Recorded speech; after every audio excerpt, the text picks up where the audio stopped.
છે। મિત્રો અહીં આપણે પાંચે પાંચ તત્વોનો અને એની સાથે સંકળાયેલી ક્રિયાઓનો ડિટેલમાં અભ્યાસ કર્યો। મેં દરેક વખતે યોગ્ય ભ્રમણક શક્તિ ત્યારે પણ અને અયોગ્ય ભ્રમણક શક્તિ ત્યારે પણ મેં વાત કરેલી કે અલગ અને આગવી એટલે કે સ્પષ્ટબંધ સંક્રિયાઓ કઈ કઈ છે એને આપણે જુદી તારવેલી। આ ક્રિયાઓ કરવાનું અથવા તો દર્શાવવાનું કારણ એ છે કે જ્યારે ગ્રુપ થિયરી આગળ આવશે ભણવામાં ત્યારે આપણે ગ્રુપ કોનું બનાવીશું તો માત્ર સ્પષ્ટબિન સંક્રિયાઓ છે એનું જ બનાવીશું। મિત્રો હવે આપણે બધા જ તત્વોનો અભ્યાસ કર્યો એને આનુષંગિક બધી ક્રિયાઓનો પણ અભ્યાસ કર્યો પણ હવે આ બધા જ તત્વોનું ગ્રુપ ભેગું થઈને આપણે એને ચોક્કસ નામકરણ કરવું પડશે જેને પોઈન્ટ ગ્રુપ અથવા તો બિંદુ સમૂહ કહેવામાં આવે છે। ચોક્કસ તત્વો ધરાવતા એક અણુ જે છે કે જેમાં ચોક્કસ તત્વો આવેલા હોય છે એવા અણુને એક ચોક્કસ સંજ્ઞા આપવામાં આવે છે અને એને કહેવામાં છે બિંદુ સમૂહ। તો આ બિંદુ સમૂહ શું છે અને જુદા જુદા અણુઓને આ સંજ્ઞા કેવી રીતે આપવામાં આવે છે એની ડિટેલમાં વાત આપણને વોરા સાહેબ કરશે એટલે હું વોરા સાહેબને વિનંતી કરીશ કે પોઈન્ટ ગ્રુપ વિશે એ આપણને વાત કરે। વિદ્યાર્થી મિત્રો, સંજયભાઈએ ખૂબ સરસ રીતે જુદા જુદા સમમિતિ તત્વો અને સમમિતિ ક્રિયાવિધિની વાત કરી। હવે જે સમમિતિ ક્રિયાવિધિઓ છે એ બધી ભેગી થઈ અને એક સમૂહ બનાવે છે। એના માટે સમૂહના 4 નિયમો પણ છે પણ એની અત્યારે આપણે હાલ વાત નહીં કરીએ પણ એ જે સમમિતિ જુદી જુદી ક્રિયાવિધિઓ છે એ ભેગી થઈ અને એક સમૂહ બનાવે છે અને બિંદુ નામ એટલા માટે આપવામાં આવ્યું કે દરેક અણુમાં એક જે સેન્ટર ઓફ ધી ગ્રેવિટી છે અથવા મોલેક્યુલનું જે સેન્ટર પોઈન્ટ છે જે કાર્ટેશિયન કોઓર્ડિનેટ્સની વેલ્યુ જ્યાં એક્સ વાય ઝેડ બરાબર 0 0 0 છે એ કોઈ પણ સમમિતિ ક્રિયા દરમિયાન એ બિંદુમાં ફેરફાર ન થવો જોઈએ। એટલા માટે બિંદુ શબ્દ ત્યાંથી લીધો કે કોઈ પણ સિમેટ્રી ઓપરેશન દરમિયાન અણુમાં ઓછામાં ઓછું એક બિંદુ હોવું જોઈએ કે જેનું સ્થાન બદલાય નહીં। એટલે બિંદુ નામ અને સમૂહ કે ભેગા થઈ જુદી જુદી સમમિતિ ક્રિયાવિધિઓ ભેગી થઈ અને બિંદુ એક સમૂહ બનાવે છે એટલા માટે આ બિંદુ સમૂહ નામ આપવામાં આવ્યું છે। વિદ્યાર્થી મિત્રો, આ જે બિંદુ સમૂહ ની સંજ્ઞા જે આપવામાં આવી છે એ શોએનોફ્લાઇઝ નામના સાયન્ટિસ્ટ દ્વારા આપવામાં આવેલી છે। એટલે જે સિમ્બોલ્સ છે એ શોએનોફ્લાઇઝ સિમ્બોલ્સ તરીકે પણ ઓળખવામાં આવે છે। હવે એની માહિતી મેળવવા માટે એ બિંદુ સમૂહ શોધવા માટે આપણે અણુને જુદા જુદા સવાલો પૂછવા પડે છે। સૌથી પહેલો સવાલ તમે સ્ક્રીન ઉપર જોઈ શકશો કે અણુ લિનિયર છે કે નહીં, અણુ રેખીય છે કે નહીં એનો સવાલ પૂછવામાં આવે છે। હવે દરેક સવાલનો જવાબ મિત્રો કાં હામાં હોઈ શકે અથવા તો નામાં હોઈ શકે। એટલે વાય જે લખ્યો છે એ યસ બતાવે છે અને એન લખ્યું છે એ નો આન્સર બતાવે છે। આને યસ નો બિંદુ સમૂહ શોધવા માટેનો યસ નો અથવા હા અને નાનો ચાર્ટ પણ કહેવામાં આવે છે। હવે માનો કે મિત્રો જે અણુ છે લિનિયર છે, રેખીય છે, જો જવાબ યસ હોય તો એને બીજો સવાલ પૂછવાનો છે કે સેન્ટર ઓફ ઇન્વર્ઝન હાજર છે કે નહીં। હવે જો સેન્ટર ઓફ ઇન્વર્ઝન હાજર હોય તો એનું પોઈન્ટ ગ્રુપ થશે ડી ઇન્ફિનિટિવ એચ અને જો જવાબ નામાં હશે તો એનો જવાબ આવશે સી ઇન્ફિનિટિવ વી। હવે આપણે અહીંયા કેટલાક મોડલ ના દ્વારા જોવાનો પ્રયત્ન કરીશું। દાખલા તરીકે મિત્રો આ એ બી સમૂહ ધરાવતો એક અણુ છે। દાખલા તરીકે આપણે HX લઈએ, દાખલા તરીકે આ લીલા રંગનો છે એને હાઇડ્રોજન એટમ ધારીએ અને આ દાખલા તરીકે રેડ 1 છે એને ક્લોરીન એટમ ધારીએ આપણે તો હાઇડ્રોક્લોરિક એસિડનો એક્ઝામ્પલ છે। હવે જે આપણે સવાલ પહેલાં પૂછ્યો કે શું અણુ રેખીય છે તો મિત્રો આનો જવાબ હામાં આવશે। એક જ લાઈન ઉપર બંને હાઇડ્રોજન અને ક્લોરીન પરમાણુ હાજર છે એટલે કે અણુ રેખીય છે। બીજો સવાલ પૂછો કે સેન્ટર ઓફ ઇન્વર્ઝન હાજર છે કે નહીં એટલે કે મધ્ય બિંદુને કન્સિડર કરી સામેની બાજુએ સમાન અંતરે સમાન પરમાણુ હાજર છે કે નહીં। તો મધ્ય બિંદુથી આપણે જોઈએ તો એક બાજુ હાઇડ્રોજન એટમ છે અને બીજી બાજુ ક્લોરીન એટમ છે. તો આપણે જોઈ શકીએ છીએ કે એ રીતે સેન્ટર ઓફ ઇન્વર્ઝન ગેરહાજર છે. તો મિત્રો હાઇડ્રોક્લોરિક એસિડ અથવા HX અથવા AB પ્રકારના કોઈ પણ અણુ હોય તો એનું પોઈન્ટ ગ્રુપ આપણે ચાર્ટમાં જોઈએ એ પ્રમાણે C∞V થશે. અને એવો આપણે એક બીજો એક્ઝામ્પલ લઈએ કે જ્યાં સેન્ટર ઓફ ઇન્વર્ઝન હાજર છે. દાખલા તરીકે AB2 પ્રકારનો અણુ, દાખલા તરીકે કાર્બન ડાયોક્સાઇડની વાત કરીએ તો સેન્ટ્રલી સિચ્યુએટેડ કાર્બન એટમ છે અને બંને બાજુ ઓક્સિજન એટમ હાજર છે. હવે ફરીથી પાછા આપણે સવાલ પૂછીએ તો શું મોલેક્યુલ લિનિયર છે? તો ત્રણે ત્રણ અણુઓ એક જ લાઇનમાં છે એટલે જવાબ યસમાં આવશે. બીજો સવાલ પૂછીએ કે શું સેન્ટર ઓફ ઇન્વર્ઝન હાજર છે? મધ્ય બિંદુથી સામેની બાજુએ સમાન અંતરે સમાન પરમાણુઓ તો હાજર છે. તો શોએનોફ્લાઇસ સિમ્બોલ આનો D∞H થશે. એટલે કે આ રીતે લિનિયર મોલેક્યુલમાં બે પ્રકારના શોએનોફ્લાઇસ સિમ્બોલ થાય છે, એક C∞V અને બીજો D∞H કે જ્યાં સેન્ટર ઓફ ઇન્વર્ઝન હાજર છે. હવે મિત્રો આપણે ચાર્ટમાં બીજા આપણે સવાલો પૂછીશું. હવે માનો કે જે મોલેક્યુલ છે લિનિયર નથી, રેખીય નથી, તો એને બીજો સવાલ પૂછવાનો છે કે શું સ્પેશિયલ ગ્રુપ હાજર છે? હવે સ્પેશિયલ ગ્રુપની એક વિશેષતા છે કે એમાં જે પ્રિન્સિપલ રોટેશનલ એક્સિસ છે, મુખ્ય પરિભ્રમણ અક્ષ છે, એ 2 કે 2થી વધારે હોય છે. તો ફરીથી જવાબ આપણને કાં હામાં મળશે અથવા તો જવાબ નામાં મળશે. ધારો કે જવાબ હામાં મળે છે તો બે પ્રકારના આપણને પોઈન્ટ ગ્રુપ છે. ઓફકોર્સ કુલ 3 પોઈન્ટ ગ્રુપ્સ છે, પણ આઇકોસાહેડ્રલને આપણે અત્યારે કન્સિડર નથી કરતા. તો બે પ્રકારના સ્પેશિયલ ગ્રુપમાં આપણને અણુઓ મળશે. એક તો AB4 પ્રકારનો અણુ કે જેમાં હાઇબ્રિડાઇઝેશન sp3 છે. તો એવા કેસમાં શોએનોફ્લાઇસ સિમ્બોલ ટેટ્રાહેડ્રલ થશે કે જેમાં પ્રિન્સિપલ રોટેશનલ એક્સિસ 4 હાજર છે, 4C3, જે તમે સ્ક્રીન ઉપર જોઈ શકો છો કે 4 એમાં પ્રિન્સિપલ રોટેશનલ એક્સિસ હાજર છે. તો મિત્રો આપણે એક CH4 અથવા તો CCl4ના એક્ઝામ્પલ દ્વારા જોવાનો પ્રયત્ન કરીશું. આ મિથેન અણુ છે અથવા તો MnO4- ClO4- કે કોઈ પણ આપણે અણુ લઈ શકીએ.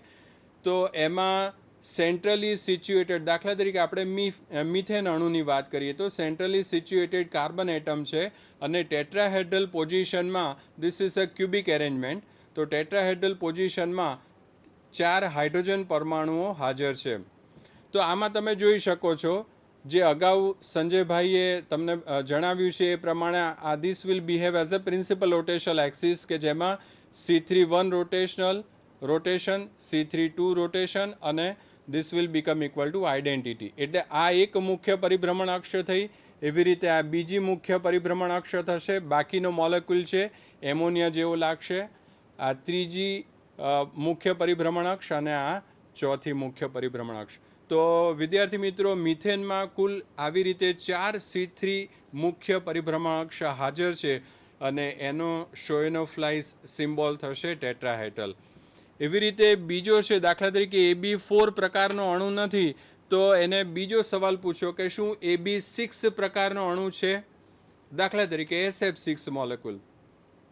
તો જો જવાબ હામાં હોય તો એનું પોઈન્ટ ગ્રુપ ઓક્ટાહેડ્રલ થશે. તમે આ મોડેલ જોઈ શકો છો કે સેન્ટ્રલી સિચ્યુએટેડ સલ્ફર એટમ છે. આ એક જ પ્લેનની અંદર હાજર રહેલા 4 ફ્લોરિન પરમાણુ, એક ફ્લોરિન પરમાણુ ઉપરના ભાગમાં છે આ સમતલની અને એક ફ્લોરિન પરમાણુ નીચેના ભાગમાં છે. તો વિદ્યાર્થી મિત્રો, આ SF6 અણુ છે એ કુલ 3 પ્રિન્સિપલ રોટેશનલ અક્ષ ધરાવે છે કે જે C4 છે. તમે આ સલ્ફર અને ફ્લોરિન અને આ સલ્ફર ફ્લોરિન એટલે કે ફ્લોરિન સલ્ફર ફ્લોરિન ને જો અક્ષ તરીકે લો તો C4 રોટેશન થશે જો આપણે એન્ટી ક્લોકવાઇઝ અત્યારે રોટેશન આપીએ તો. એટલે કે આ મુખ્ય પરિભ્રમણ અક્ષ થશે. એવી રીતે બીજી મુખ્ય પરિભ્રમણ અક્ષ આ ફ્લોરિન સલ્ફર અને આ ફ્લોરિનમાંથી પસાર થતી થશે કે જે again this is also S4 axis. અને એવી રીતે ત્રીજી અક્ષ છે C4 અક્ષ, અગેન આ ત્રીજા ફ્લોરિન, સલ્ફર અને ફ્લોરિનમાંથી પસાર થતી, એટલે આ એક C4 અક્ષ થશે પ્રિન્સિપલ રોટેશનલ એક્સિસ, બીજી C4 અક્ષ આ થશે અને ત્રીજી C4 અક્ષ આ થશે. તમે કોઈ પણ બે ફ્લોરિનને આ રીતે સામસામે આવેલાને પકડો તો એ મુખ્ય પરિભ્રમણ અક્ષ બની જશે. તો આ રીતે ઓક્ટાહેડ્રલ મોલેક્યુલમાં કુલ 3 C4 અક્ષ હાજર છે. તો આ બે અણુઓ છે કે જે સ્પેશિયલ ગ્રુપ વિશિષ્ટ બિંદુ સમૂહ ધરાવે છે. વિશિષ્ટ એટલા માટે કે મિત્રો એમાં એક કરતાં વધારે મુખ્ય પરિભ્રમણ અક્ષ હાજર છે. એટલે સૌથી પહેલી વાત આપણે જોઈએ મિત્રો કે પહેલા અણુને સવાલ પૂછવાના કે શું રેખીય છે, જવાબ હા કે નામાં આવે. હામાં આવે તો સેન્ટર ઓફ ઇન્વર્ઝન ઉત્ક્રમણ બિંદુ પૂછવાનું. જો જવાબ હામાં છે તો ડી ઇન્ફિનિટિવ એચ, નામાં છે તો સી ઇન્ફિનિટિવ વી. જો અણુ લિનિયર નથી, રેખીય નથી, તો સ્પેશિયલ ગ્રુપ પૂછવાનું. અને એમાં જવાબ જો હામાં છે તો એમાં AB4 પ્રકારનો અણુ છે કે જેમાં 4 C3 પ્રિન્સિપલ રોટેશનલ અક્ષ હાજર છે. એનું પોઈન્ટ ગ્રુપ એનો શોએનોફ્લાઇસ સિમ્બોલ ટેટ્રાહેડ્રલ છે. જ્યારે જો AB4 પ્રકારનો અણુ નથી, ઓફકોર્સ ટેટ્રાહેડ્રલ એરેન્જમેન્ટની વાત કરીએ છીએ, અને જો AB6 પ્રકારનો અણુ છે, દાખલા તરીકે SF6 મોલેક્યુલ કે જેમાં પ્રિન્સિપલ રોટેશનલ અક્ષ 3 હાજર છે, તો એનું પોઈન્ટ ગ્રુપ ઓક્ટાહેડ્રલ થશે. હવે વિદ્યાર્થી મિત્રો, જો સ્પેશિયલ ગ્રુપ ધરાવતો નથી, અર્થાત એક કરતાં વધારે મુખ્ય પરિભ્રમણ અક્ષ હાજર નથી, તો એને સવાલ પૂછવાનો કે શું એક મુખ્ય પરિભ્રમણ અક્ષ હાજર છે કે નહીં, whether the molecule is containing CNZ or CN rotational axis or not. હવે એનો જવાબ હામાં આવી શકે અથવા તો એનો જવાબ નામાં આવી શકે. ના વાળો ભાગ આપણે પહેલાં જોઈ લઈએ. દાખલા તરીકે એમાં મુખ્ય પરિભ્રમણ અક્ષ હાજર નથી, તો એને પછી સવાલ પૂછવાનો કે શું સિગ્મા હાજર છે. હવે વિદ્યાર્થી મિત્રો, અહીંયા તમને સવાલ થશે કે અત્યાર સુધી સંજયભાઈએ જે તમને જણાવ્યું કે કાં આપણે હોરિઝોન્ટલ પ્લેનની વાત કરીએ છીએ, કાં વર્ટિકલ પ્લેનની વાત કરીએ છીએ, અથવા તો ડાયહેડ્રલ પ્લેનની વાત કરીએ છીએ, તો અહીંયા આપણે ખાલી સિગ્મા કેમ મૂક્યું? તો એનો જવાબ છે કે હોરિઝોન્ટલ અને વર્ટિકલ અથવા તો ડાયહેડ્રલ, તો એ મુખ્ય પરિભ્રમણ અક્ષને, હોરિઝોન્ટલની વાત કરીએ તો મુખ્ય પરિભ્રમણ અક્ષને અથવા તો ભ્રમણ અક્ષને લંબ દિશામાં આવેલું તલ છે એને હોરિઝોન્ટલ પ્લેન કહીએ છીએ. જ્યારે વર્ટિકલ અને ડાયહેડ્રલ પ્લેનની ખાસિયત છે કે that is containing principal rotational axis or containing rotational axis. હવે વિદ્યાર્થી મિત્રો, અહીંયા CN અક્ષ ગેરહાજર છે, તો આપણે હોરિઝોન્ટલ, વર્ટિકલ કે ડાયહેડ્રલ આપણે દર્શાવીશું નહીં, માત્ર સિગ્મા તલની વાત કરીશું. Whether the molecule is containing any sigma plane or not. If the answer is yes, the point group is CS. તો CSમાં એક ખાસિયત થશે કે એમાં માત્ર આઈડેન્ટિટી અને સિગ્મા પ્લેન હાજર થશે. દાખલા તરીકે આપણે એક અણુ દ્વારા જોવાનો પ્રયત્ન કરીએ. વોટર મોલેક્યુલમાં આપણે પાણીના અણુમાં H2O છે, centrally situated hydrogen oxygen atom, બે બાજુ હાઇડ્રોજન એટમ હતા. દાખલા તરીકે એક હાઇડ્રોજન એટમનું રિપ્લેસમેન્ટ આપણે ડ્યુટેરિયમ એટમ અથવા તો ક્લોરિન એટમ દ્વારા કરીએ, તો આમાં જે અગાઉ C2 પરિભ્રમણ અક્ષ કે જે આ રીતે હતી એ ગેરહાજર થઈ જશે, કારણ કે જો આપણે 180 ડિગ્રીનું રોટેશન આપીએ તો હાઇડ્રોજન અને ડ્યુટેરિયમ બંનેના સ્થાન બદલાઈ જાય છે, તો આપણે આને અક્ષ હાજર નથી એમ કહીશું. તો પ્રિન્સિપલ રોટેશનલ એક્સિસ ગેરહાજર છે, તો એક સિગ્મા પ્લેન આ ધરાવે છે containing all the 3 atoms, that is containing oxygen atom, deuterium atom as well as the hydrogen atom. So એક સિગ્મા તલ હાજર છે, એટલે HDO માં માત્ર આઈડેન્ટિટી અને સિગ્મા એલિમેન્ટ હાજર હોવાથી આપણે કહી શકીએ કે આ અણુનું પોઈન્ટ ગ્રુપ છે, શોએનોફ્લાઇસ સિમ્બોલ છે, એ CS થશે. હવે દાખલા તરીકે મુખ્ય પરિભ્રમણ અક્ષ હાજર નથી અને સમિતિતલ સિગ્મા પણ હાજર નથી, તો આપણે એના પછીનો સવાલ પૂછવાનો છે કે શું સેન્ટર ઓફ ઇન્વર્ઝન હાજર છે. જો સેન્ટર ઓફ ઇન્વર્ઝન હાજર હોય તો એવા મોલેક્યુલ નું પોઈન્ટ ગ્રુપ થશે CI. હવે મિત્રો આમાં તમને એક એક્ઝામ્પલ આપી શકાય કે ટ્રાન્સ પોઝિશનમાં દાખલા તરીકે આપણે સ્ટેગર્ડ ઇથેનની વાત કરીએ, એમાં ટ્રાન્સ પોઝિશનમાં રહેલા બંને 2 હાઇડ્રોજન એટમ, ત્યારબાદ 2 બીઆર એટમ અને 2 સીએલ એટમ, એટલે કે તમને કહું તો સ્ટેગર્ડ ટ્રાન્સ C2H2Cl2 Br2, એટલે હાઇડ્રોજન એટમ્સ 2 છે ટ્રાન્સ પોઝિશનમાં છે, 2 સીએલ એટમ્સ ટ્રાન્સ પોઝિશનમાં છે અને 2 બીઆર એટમ ટ્રાન્સ પોઝિશનમાં છે. તો આમાં બીજું કોઈ પણ પ્રકારનું સમમિતિ તત્વ હાજર નહીં થાય સિવાય કે આઇડેન્ટિટી અને સેન્ટર ઓફ ઇન્વર્ઝન.